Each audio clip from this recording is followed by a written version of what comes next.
Hey everybody, Marky here from Tactical T-Shirts. I'm going to take a few minutes and I'm going to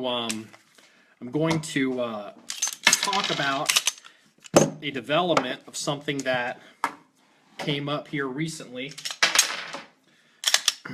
So actually this came up yesterday, and I wanted to do a video on it real quick. And I'm actually in between travels. I'm going to be traveling again tomorrow, and I'm not really going to have time to set up like a fancy video. So bottom line, I apparently broke my everyday CCW holster. So, and I thought it would be a good opportunity for people to know what, maybe to learn a little bit from it. Because I mean, I've been doing this for many years. So what happened was HKVP9. This is my daily carry gun, and then I carry Appendix, AIWB, and what happened? This has been my daily holster for, oh hell, I don't know. I mean, I have to check the blog to see when I switched to the VP9. Maybe it's been a couple years. Then I finally got into this holster. So this is a Keeper's Concealment holster. I'm very fond of this holster. And what happened is not the fault of the holster. I don't believe it's probably just me, and just because I live a hard life, and my nickname around here is Marky Mark, but it should be Bam Bam. So here's what was going on. So yesterday I'm running around, living life, doing the things that I'm doing, and I'm inverted, and again, gun's clear, and my gun came out of the holster. I don't want to, but it's it's coming out pretty. It's coming out pretty well. So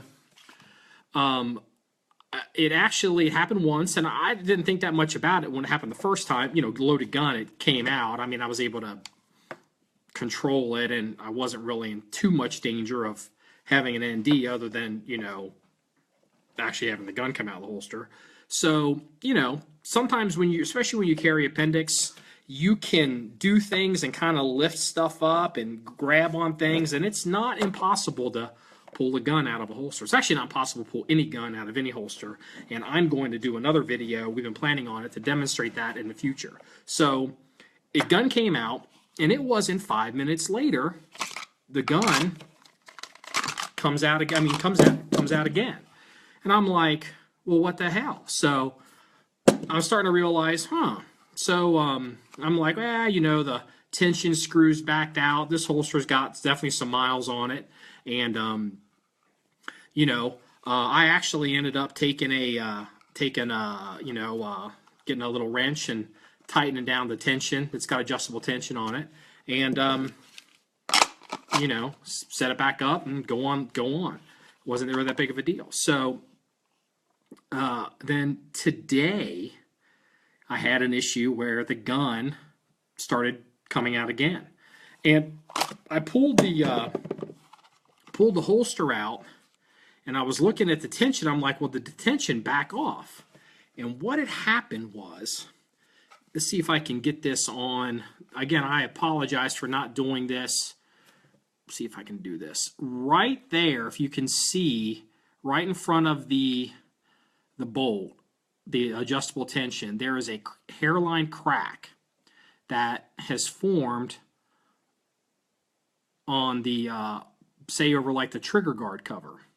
Well, on this particular holster, that's an important area for retention, because how this works is, as the gun goes in, the holster, I think, I mean, again, if the maker disagrees with me, I'm not, whatever. Kind of clamps in over the, goes in and it spreads. So again, I train with this holster, I carry with this holster, I work with this holster. I was dry firing with this holster actually quite a bit earlier in the day yesterday morning, and practicing some presentations, and it was, you know, a fairly in-depth training session. And I think it happened yesterday morning. And then within a few hours, I started having issues. And so the lesson is, if you start to, you know, it got by me. I wore this for 24, 36 hours and didn't realize I had basically had a failure. So you have a holster, a piece of equipment, and you think it's fantastic. Awesome. I think this is fantastic.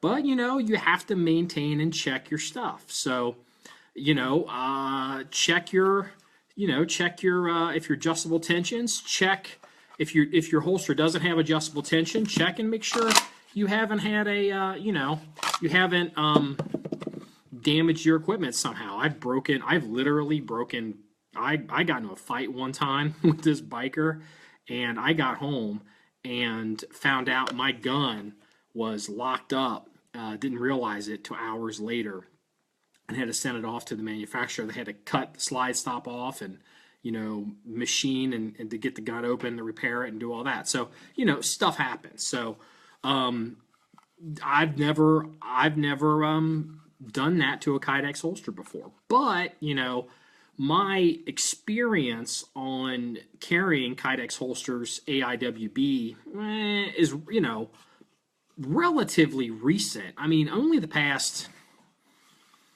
I'd say this kind of holster, maybe 4 years.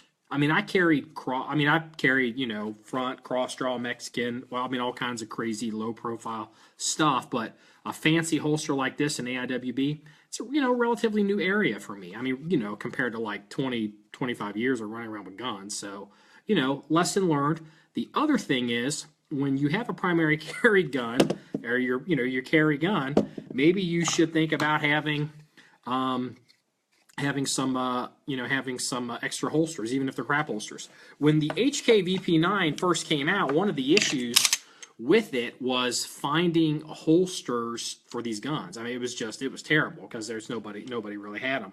And Freeze and he drugged me to a gun show, and I hadn't been to a gun show in probably 15, 18 years. And we had purchased a couple of kind of like lower quality holsters, and, you know, they look fancy, but it really isn't that good of a holster. This is a I don't even know who. This was literally somebody at a gun show made this.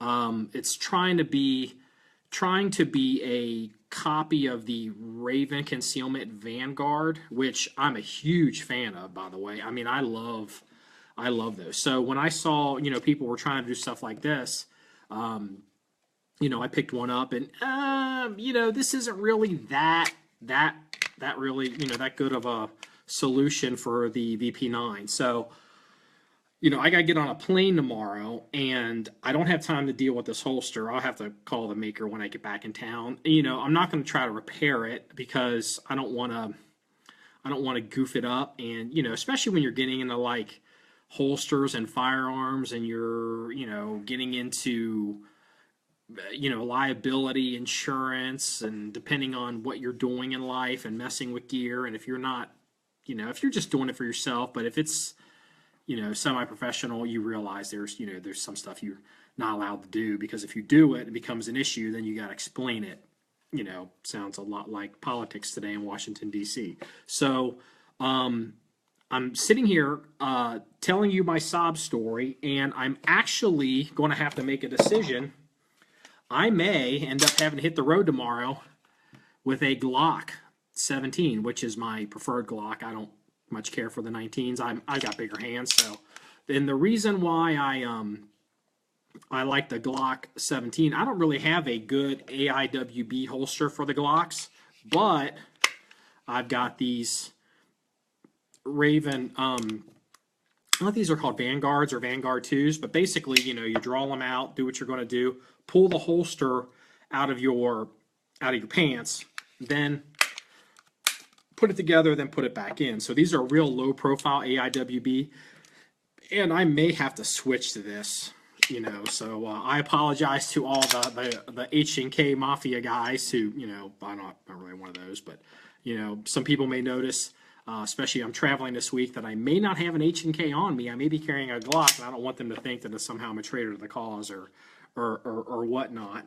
My other option is to, this is, which one's this? This is that's a Glock holster. This is a Glock whatever holster. Then we've got the, I've got an H&K VP9 regular, you know, outside the waistband. This can be an inside the waistband. It would be harder to do it. Basically 3 o'clock holster. I might be able to get away with this week. So, you know, got to make decisions. So bottom line is, I have a broken piece of equipment. I have not invested time and energy into having backups. Got backup guns, but I don't really have backup holsters, and I'm going to get on a plane tomorrow, and I am going to be suffering for it. So it's my own fault. So something to consider if you know, you're out there and you've got your favorite gun and your favorite pet holster and your favorite carry method. I know better than to do this, but you might as well go ahead and tell my sob story. So, all right, so that's really pretty much it. I'm just doing this as a Facebook Live just so I can get it on the website and Facebook before I go, you know, back out on get on other airplanes. So remember, it's all about shooting guns and having fun. I appreciate, you know, everybody's time, and have a good day.